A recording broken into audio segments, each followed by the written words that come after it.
بسم اللہ الرحمن الرحیم۔ پیارے دوستو، آج کا مسئلہ بہت اہم اور غور طلب ہے اور ہم میں سے اکثر لوگ نہیں جانتے، جس کا جاننا بہت زیادہ ضروری ہے۔ ناظرین، نماز جیسی فرض عبادت میں ایسی کوتاہی کبھی نہ کریں، ورنہ اپنا شمار جہنمی لوگوں میں کر لیں گے۔ ذرا توجہ فرمائیں، وہ کون سے حالات ہیں جب نماز نہیں پڑھنی چاہیے؟ ان حالات میں کبھی بھول کر بھی نماز نہ پڑھنا، کیونکہ یہ بہت بڑا گناہ ہے اور نماز کسی صورت قبول نہیں ہوگی۔ نمبر 1، نیند کے غلبے کے وقت نماز پڑھنا۔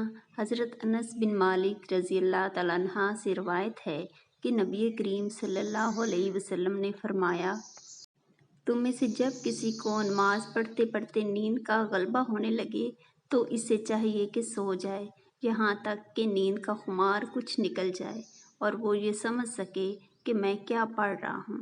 حضرت عائشہ رضی اللہ تعالیٰ عنہ سے روایت ہے کہ رسول اللہ صلی اللہ علیہ وسلم نے فرمایا، جب تم میں سے کسی کو نماز میں نیند آنے لگے تو اسے چاہیے کہ اپنے بستر پر سو جائے، کیونکہ اس حالت میں اسے پتہ ہی نہیں چلے گا کہ وہ اپنے بارے میں دعا کر رہا ہے یا بد دعا کر رہا ہے۔ شارحین حدیث نے اس حدیث کو صلاۃ اللیل پر محمول کیا ہے، چونکہ رات کے وقت نیند کا غلبہ ہوتا ہے، اس لیے صلاۃ اللیل کی ادائیگی کے لیے اس بات کا خیال رکھنا ضروری ہے کہ نیند کا زائل ہو جانے سے اس کے بعد نماز ادا کی جائے، جبکہ بعض حضرات اس حدیث کو عام قرار دیتے ہیں کہ یہ حدیث فرض اور نفل سب کے بارے میں ہے۔ ناظرین، اس صورت میں یہ وضاحت ضروری ہے کہ نماز کی ادائیگی میں اگر کافی وقت باقی ہو تو غالباً نیند کی صورت میں کچھ دیر آرام کر کے نماز پڑھ لیں۔ اگر وقت تنگ ہو رہا ہے تو نماز قضا ہونے کا خطرہ ہو تو اپنی پوری کوشش کر کے اپنے آپ سے نیند اور سستی کو زائل کر کے نماز ادا کرے۔ حضرت ابو قتادہ رضی اللہ تعالیٰ عنہ فرماتے ہیں کہ رسول اللہ صلی اللہ علیہ وآلہ وسلم نے فرمایا، تفریط یعنی نماز میں کوتاہی نیند میں نہیں، تفریط تو بیداری میں ہوتی ہے، یعنی نیند میں اگر کسی شخص سے کبھی کوئی نماز فوت ہو جائے تو یہ تفریط نہیں کہلائے گی۔ تفریط یہ ہے کہ انسان جان بوجھ کر نماز میں اتنی تاخیر کرے کہ دوسری نماز کا وقت داخل ہو جائے، جیسا کہ شرح المشکات الطیبی میں ہے۔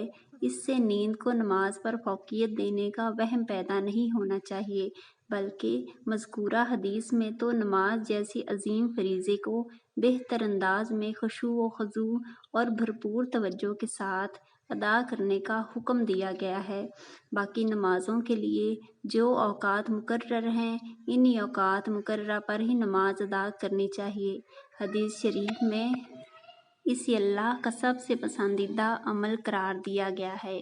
چنانچہ حضرت عبداللہ بن مسعود رضی اللہ تعالیٰ عنہ فرماتے ہیں، میں نے نبی کریم صلی اللہ علیہ وسلم سے سوال کیا کہ اللہ تعالیٰ کے ہاں سب سے محبوب عمل کیا ہے؟ تو رسول اللہ صلی اللہ علیہ وآلہ وسلم نے فرمایا، نماز کو اپنے وقت پر ادا کرنا۔ مقررہ وقت کے اندر اندر کسی وقت بھی نماز پڑھی جا سکتی ہے تو نماز ہو جائے گی اور وہ نماز ادا کہلائے گی، اس سے تاریخ ہو جائے گی۔ جان بوجھ کر نماز ادا کرنا یا رات کو دیر تک جگتے رہنا جس کی وجہ سے نماز فجر کے لیے اٹھنا مشکل ہو اور نماز قضا ہو جائے تو یہ بہت بڑا گناہ ہے، اس سے بچنا چاہیے۔ کبھی کبھار اگر انسان پر نیند کا غلبہ ہو جائے یا بانسیان کیے نماز رہ جائے تو بعد میں نماز پڑھ لینی چاہیے۔ حدیث شریف میں ہے، حضرت ابو ہریرہ رضی اللہ تعالیٰ عنہ سے روایت ہے کہ نبی کریم صلی اللہ علیہ وآلہ وسلم نے ارشاد فرمایا، منافقین پر عشاء اور فجر کی نمازیں سب سے زیادہ بھاری ہیں، اگر انہیں ان نمازوں پر ملنے والا اجر معلوم ہو جائے تو ان نمازوں کی ادائیگی کے لیے گھٹنوں کے بل چل کر آئیں۔ اور میرا دل چاہتا ہے کہ میں نماز کا حکم کروں اور نماز کھڑی ہو جائے اور پھر میں کسی کو جماعت کرانے کا حکم دے دوں۔ اور خود کچھ ایسے لوگوں کو ساتھ لے کر نکل پڑوں جن کے پاس لکڑیوں کی گٹھڑیاں ہوں۔ ایسے لوگوں کی طرف نکل جاؤں جو جماعت میں کسی شرعی عذر کے نہ ہونے کی صورت میں بھی شریک نہیں ہوتے، جو بلا وجہ ہی جماعت میں شریک نہیں ہوتے، اور جا کر ان کے گھروں کو آگ لگا دوں۔ فقہ ابو انیس رحمۃ اللہ علیہ فرماتے ہیں کہ آدمی کے لیے اونگتے ہوئے نماز پڑھنا مکروہ ہے، ہاں اگر پڑھ لے تو جائز ہے، جبکہ نماز کے سب افعال اور قرات پورے ادا کر سکے۔ نمبر 2، پیشاب یا پاخانہ کو روک کر نماز پڑھنا۔ جس وقت پیشاب یا پاخانہ کا تقاضا شدید ہو، ایسے وقت نماز پڑھنا مکروہ تحریمی ہے۔ اسی طرح اگر نماز کے دوران پیشاب پاخانہ زور کرے تو نماز توڑ کر فراغت کر کے پھر نماز پڑھنی چاہیے، اور اگر اسی حالت میں نماز پڑھ لی تو نماز قرات کے ساتھ ہو جائے گی اور گناہ ہوگا۔ لیکن اگر وقت تنگ ہو تو اس طور پر اگر وضو میں مشغول ہوگا تو نماز کا وقت ختم ہو جائے گا، تو پہلے نماز پڑھ لیں، اس لیے کہ نماز قضا کرنے کا گناہ زیادہ ہے، سخت ہے، اور بنسبت کراہت کے ساتھ نماز پڑھنے کی صورت مسئولہ میں چونکہ وقت تنگ ہونے کا عذر نہیں ہوتا، اس لیے پہلے پیشاب وغیرہ یا پاخانہ وغیرہ سے فارغ ہو کر وضو کر لیں، پھر نماز پڑھ لیں۔ پیشاب یا پاخانہ آنے کی صورت میں نماز پڑھنے کی ممانعت احادیث مبارکہ میں آئی ہے۔ درج ذیل میں چند احادیث بتائی جا رہی ہیں، نقل کی جاتی ہیں۔ حضرت ہشام بن عروہ اپنے والد عروہ سے روایت کرتے ہیں کہ حضرت عبداللہ بن ارقم رضی اللہ تعالیٰ عنہ لوگوں کی امامت کرایا کرتے تھے، یعنی کہ وہ لوگوں کے امام تھے۔ ایک دن جماعت کا وقت ہو گیا تو آپ قضائے حاجت کے لیے چلے گئے، یعنی کہ پیشاب یا پاخانے کے لیے چلے گئے۔ پھر واپس آئے تو فرمایا کہ میں نے رسول اللہ صلی اللہ علیہ وآلہ وسلم کو یہ فرماتے ہوئے سنا ہے کہ جب تم میں سے کسی کو پاخانہ لگا ہو تو نماز پڑھنے سے پہلے اس سے فارغ ہو لیں۔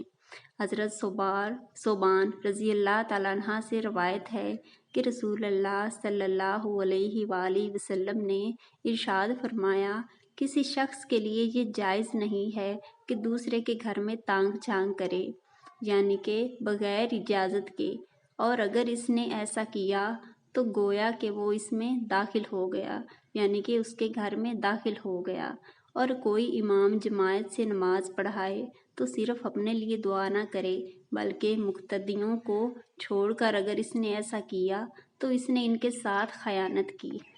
اور کوئی شخص اس حالت میں نماز کے لیے کھڑا نہ ہو کہ وہ پیشاب یا پاخانے کو روکتا ہو، یعنی کہ اسے پیشاب یا پاخانہ آیا ہوا ہو۔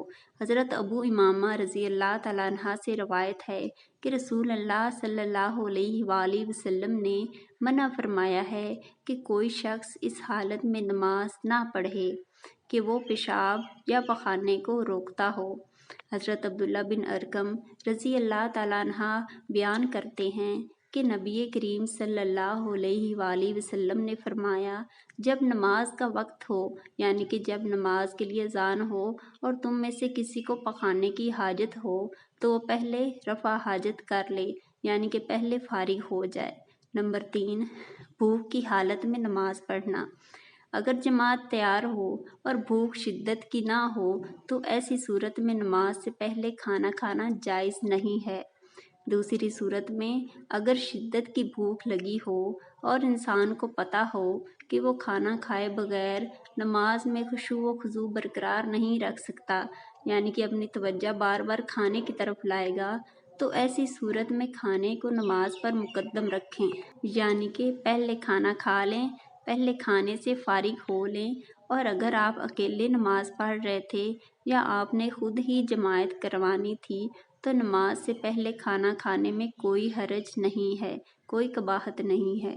اگر جماعت کے ساتھ پڑھنی تھی اور بھوک بھی معمولی تھی، یعنی کہ اتنی کہ قابل برداشت ہو، تو ایسا کرنا ناجائز ہے۔